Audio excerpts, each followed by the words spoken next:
사, 강점을 키워라. 그대 자신을 잘 들여다보라. 그대가 시선을 돌리기만 하면 언제나 솟아날 준비를 하고 있는 큰 힘의 근원이 바로 거기에 깃들어 있다. 마르쿠스 아우렐리우스. 물은 장애물을 만났을 때 자신의 강점을 가장 잘 보여준다. 요한 볼프강 폰 괴테. 강점에 집중하라. 우리는 거의 대부분 더 열심히 해야지 또는 더 나아질 거야 라는 말을 귀에 못이 박이도록 듣고 살아왔다. 그런 말들이 우리를 앞에서 이끌고 뒤에서 채찍질했다. 그런데 우리는 우리가 가진 강점을 키우기보다는 약점을 극복하는 데에 중점을 두었던 것 같다. 강점을 키우는 일은 늘 뒷전에 밀려 있었다. 우리는 이 책을 통하여 바로 강점을 키우는 일을 하고 있으며 특히 이 장에서 중요하게 다룰 것이다. 우리는 약점이 아니라 강점에 초점을 맞출 것이다. 인생을 더 풍요롭게 살려면 우리가 갖지 않은 것에 매달리기보다 가진 것을 더욱 키우는 일에 집중해야 한다.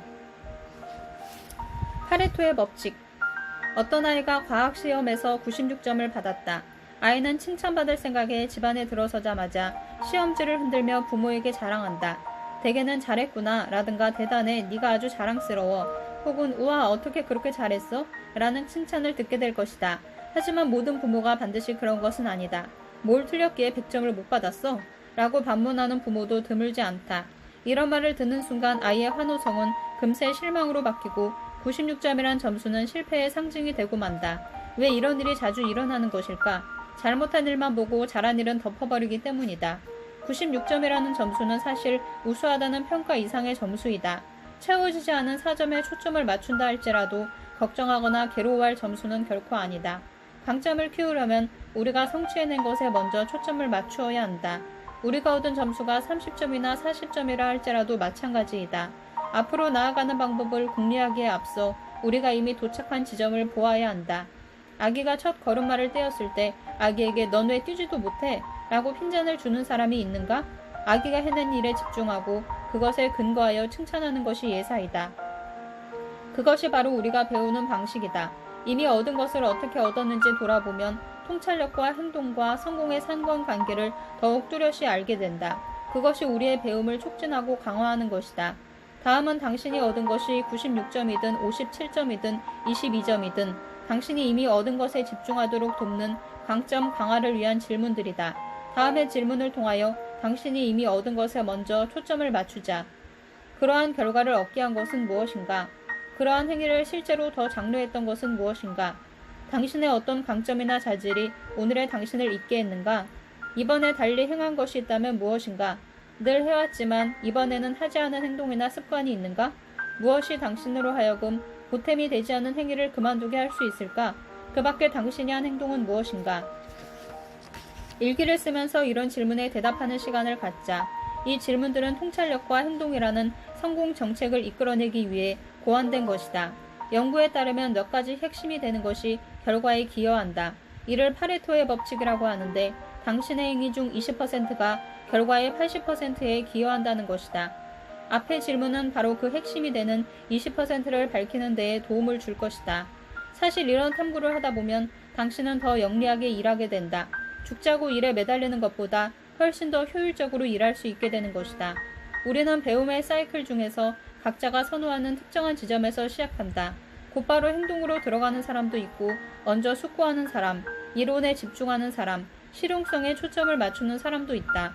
배움을 시작하는 지점은 배움의 유형과 문제에 접근하는 방식에 따라 저마다 다르다.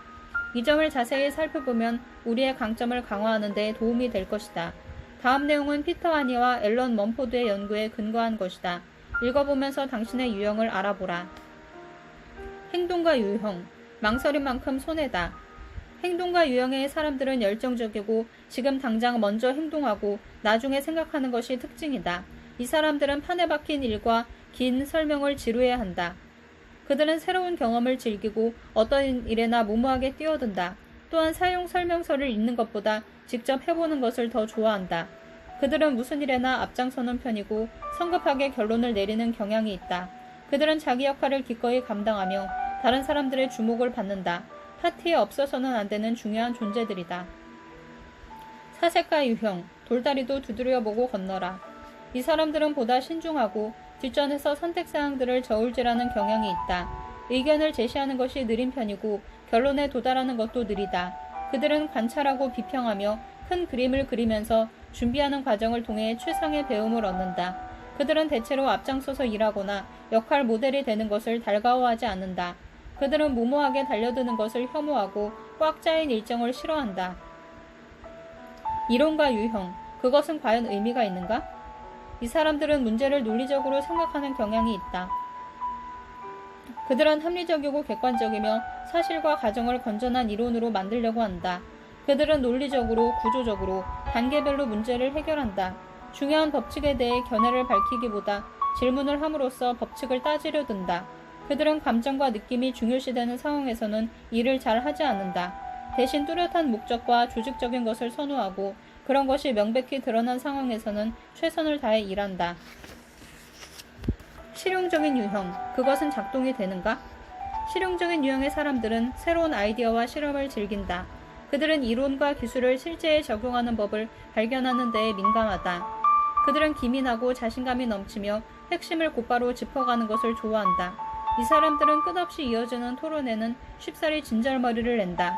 그들은 무엇이든지 자신이 직접 실무에 참가하고 이론과 업무가 명백한 연관성이 있을 때 최상의 배움을 얻는다. 그들은 자기 역할을 잘 해낸다. 이 사람들은 이론만 무성하거나 실제적인 정책이 없으면 잘 배우려 들지 않는다. 학습 유형 결정하기. 앞에 서술한 것을 읽는 것만으로도 당신이 선호하는 배움의 유형을 알아차렸을 것이다. 당신은 아마도 행동가와 사색가 중 어느 한쪽, 이론가와 실용적인 유형 중 어느 한쪽에 끌렸을 것이다.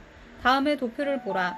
양쪽 끝에 있는 점은 특정 유형을 강하게 선호한다는 뜻이며 중간으로 갈수록 양쪽 기질이 혼합되어 있다는 뜻이다.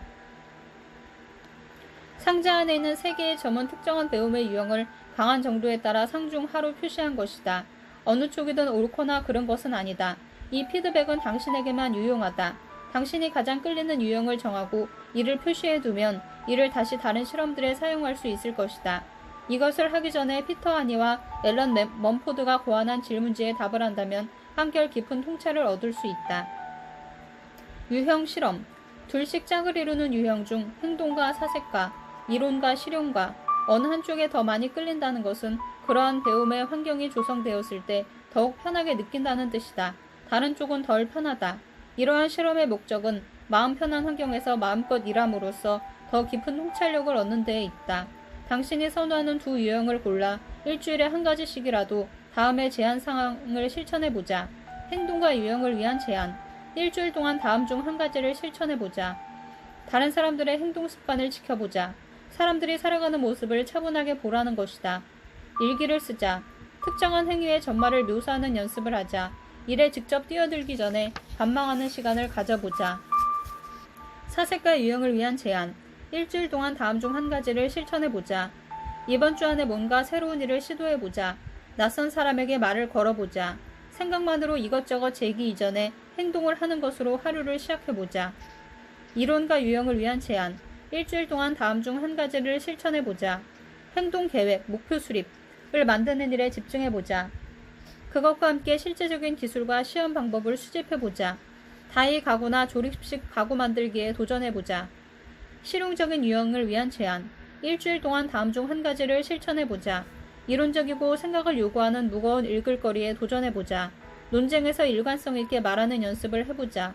사물의 핵심을 찌르는 질문을 하자. 복잡한 일거리를 맡아서 깊이 있는 분석을 이끌어내고 중요한 원칙들을 찾아보자. 주말에는 다음과 같은 질문으로 피드백 시간을 갖자. 느낀 바가 무엇인가? 어떤 통찰을 얻었는가? 당신이 선호하는 배움의 유형에 적합하지 않은 여러 가지 상황이 있을 수 있다. 잘 맞지 않는다는 것을 알 때 당신은 그것을 통찰하면서 견뎌낼 수도 있고 작은 변화를 기하여 거기에 적응할 수도 있다. 하지만 이것은 그림의 한 부분일 뿐이다. 배움의 유형과 선호하는 바를 의식함에 따라 당신은 선택의 기회와 범위를 더 넓힐 수 있다. 이 장에서 우리는 정보 처리 과정에 대해 알아보았다. 정보 처리는 우리의 5가지 감각을 통해 이루어진다. 오감. 우리는 시각, 청각, 촉각, 미각, 후각의 5가지 감각을 통하여 정보를 받아들인다. 그 중에서도 시각과 청각이 중요하지만 사람에 따라 선호하는 감각의 종류와 정도는 다양하다. 눈에 보이는 것을 선호함, 시각, 듣는 것을 선호함, 청각, 근육 운동 감각을 선호함. 촉각. 몇 가지 간단한 예를 들어보자. 화가는 강한 시각적 효과를, 음악가는 강한 청각적 효과를, 조각가는 강한 근육 운동 감각을 선호한다. 물론 일방적이기만 한 것은 아니며 이쪽 저쪽에 걸쳐있는 경우가 대부분이다. 당신이 어떤 감각을 선호하는지 간단하게 실험해보자. 감각 선호 실험. 당신의 경향을 가장 정확하게 반영한다고 느끼는 방식은 무엇인가?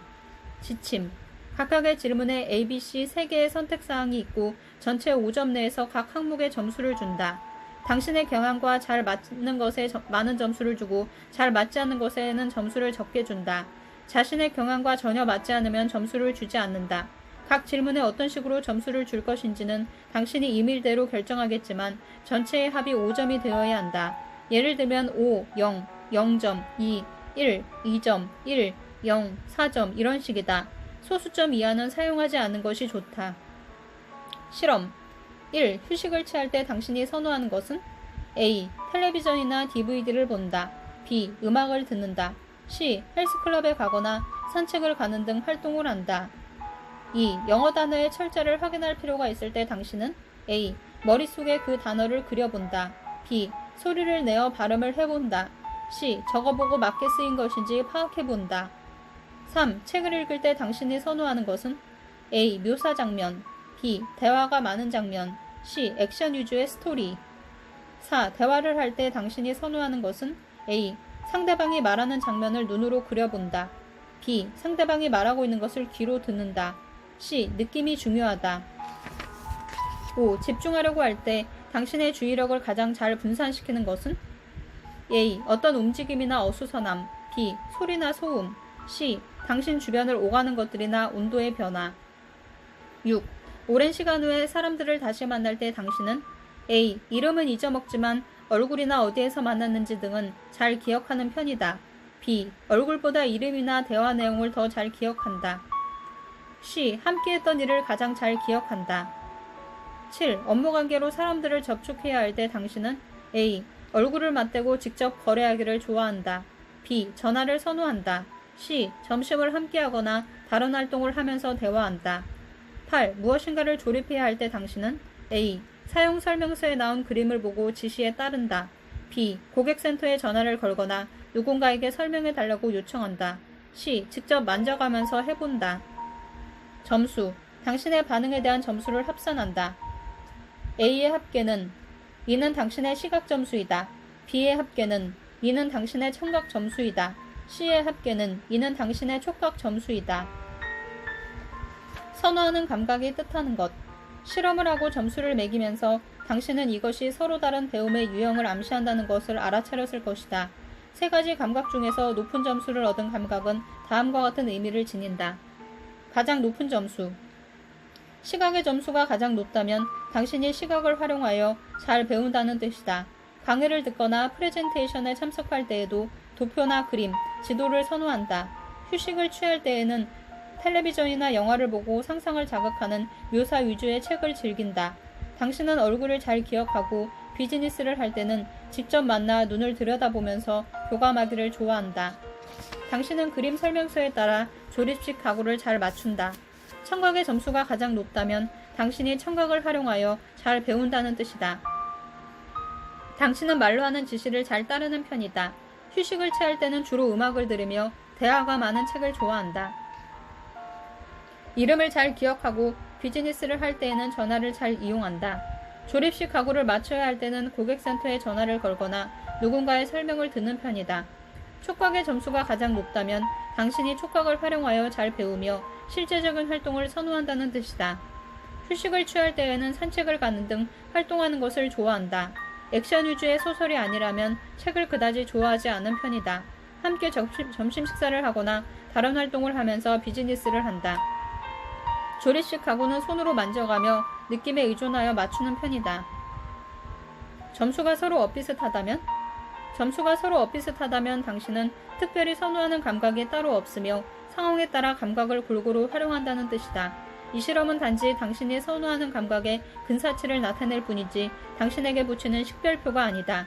하지만 주변 상황이 당신의 이상적인 배움의 조건에 잘 맞지 않을 때 이것을 알아차릴 수 있도록 약간의 통찰력을 제공해 줄 수는 있다. 이것을 아는 것만으로도 그런 상황을 견디는 데 도움이 된다. 그렇다고 무조건 마음 편한 조건만을 찾을 일은 아니다. 안전지대를 벗어나 도전하고 실험하는 일도 때로 필요한 것이다. 다시 질문으로 돌아가서 당신이 선호하지 않는 선택사항 몇 가지를 시도해보라. 그러면 당신이 세상을 당신 나름대로 걸러서 바라본다는 그 한계를 알아차리는 데에 도움이 될 것이다. 당신의 강점을 살리는 방향으로 가되 도전하고 실험함으로써 당신이 몰랐던 당신 자신을 발견하는 일도 멈추어서는 안 된다.